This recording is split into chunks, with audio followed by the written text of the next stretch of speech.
Okay, so for this video, we are going to be doing a quick review on fraction rules or operations with fractions. So let's go ahead and look at our first example, which is adding fractions with like denominators. And so what you'll see that you'll do is, regardless of what the numerators are, we're going to add them together and then just put them over the exact same denominator.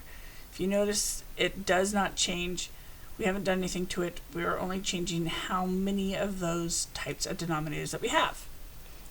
So our next situation, though, goes, what if we have two fractions with unlike denominators? And so what we have is we have a b in this denominator, we have a d in this denominator. How do we go about it? And so one of the ways might be to actually take one of the fractions and multiply it, usually by like a lowest common multiple type of a situation is what we're trying to get. So in this situation, it'd be 8 is what our lowest common multiple between 2 and 8 is. So we have to multiply by the common factor of 4 to this one fraction in order to make it be common. So you would multiply something by to d to make it equal b. And as you see, that's what it makes reference here. So that's one way. If you only have to do that for one of them because it goes into the other one. But then the second way you might see it on adding fractions with different denominators would be the fact that you actually you can do lowest common, again, the lowest common multiple for them, or a little shortcut you can do is just multiply each fraction by the other fraction's denominator and use it as a common fraction.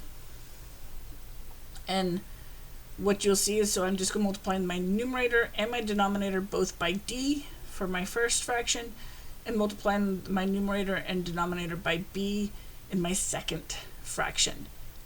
And then since then it'll be common, I just add my top together. So this would look like something along these lines,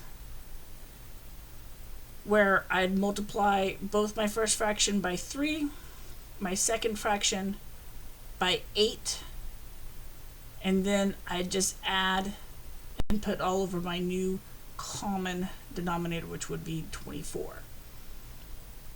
Right, so that's one of the ways that you'd see it. So what if we end up with multiplying, though? If we're multiplying fractions, all you have to do is multiply the numerator together, multiply the denominator together, and you are finished. And last but not least, what if you're dividing two fractions? And technically it doesn't matter if they have common denominators or not, like denominators, but you would flip the one on the right. If you notice, my d is now my numerator, c is now my denominator, and I changed this to a multiplication, and then multiply straight across and get that answer. So just a quick review on how to do operations with fractions. Please remember all the addition rules also apply to our subtraction rules, and I hope this helps.